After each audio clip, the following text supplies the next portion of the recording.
حضرت بایزید بستامی کہتے ہیں کہ میں نے اپنی ماں کے آگے ہاتھ جوڑے، میں نے کہا امی تجھے راضی کروں یا رب کو راضی کروں؟ تو اپنے حق مجھے معاف کر دے، اللہ کو میں راضی کر لیتا ہوں۔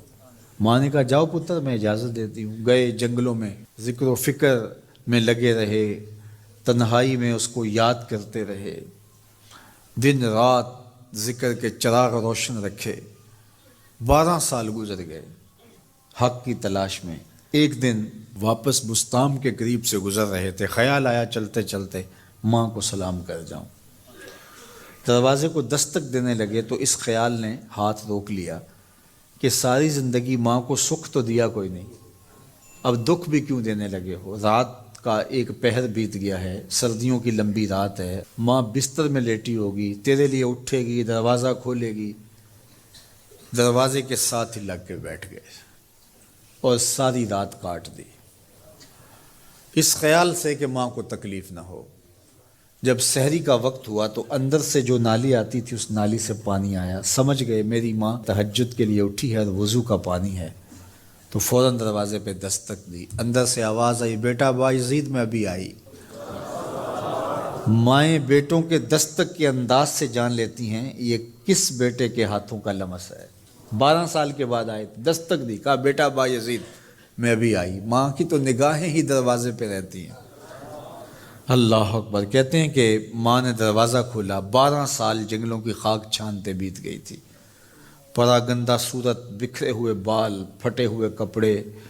میری ماں کی جب نگاہ میرے پہ پڑی تو اس کی چشمان سے موٹے موٹے آنسو ٹپکنے لگے، اور اس نے ایسے ہاتھ پھیلا کے کہا مالک میرا بیٹا بایزید تیری طلب میں نکلا تھا، تو نے ابھی تک اسے اپنا قرب نہیں دیا۔ حضرت بایزید بستامی کہتے ہیں 12 سال کی ریاستوں سے جو کچھ نہیں ملا تھا ماں کے اٹھے ہوئے ہاتھوں سے مل گیا۔ میں نے کہا مالک میں تجھے کہاں ڈھونڈ رہا ہوں، تو کہاں موجود ہے؟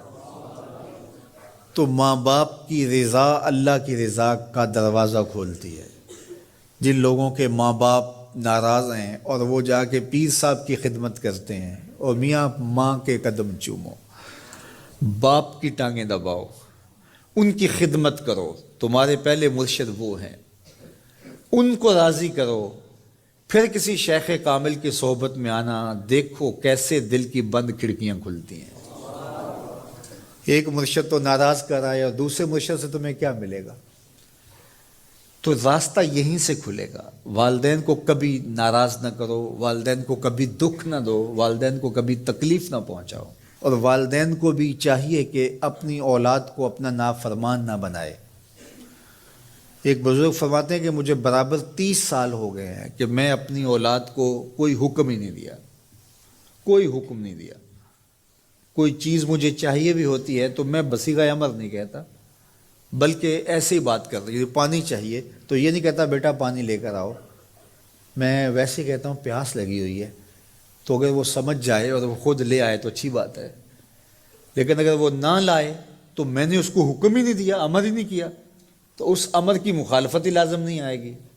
تو کہا 30 سال برابر گزر گئے ہیں، میں نے اپنی اولاد کو حکم نہیں دیا کہ کہیں وہ میری نافرمان نہ ہو جائے، چونکہ اگر وہ نافرمان ہو گئی پلے کچھ نہیں رہے گا۔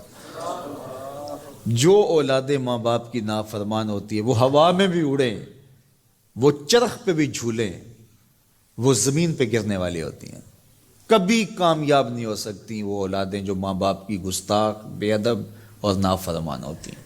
وہی اولادیں سرخرو، کامیاب اور کامگار اور بامراد ہوتی ہیں جو ماں باپ کی خدمت کرتی ہیں، ماں باپ کی دعائیں لیتی ہیں۔ وہ ایک بچہ ماں باپ کے پاؤں دبا رہا تھا، تو ایک بچہ ایک بر اعظم میں، دوسرا دوسرے بر اعظم میں، تیسرا تیسرے بر اعظم میں بڑے بڑے کاروبار کر رہا تھا۔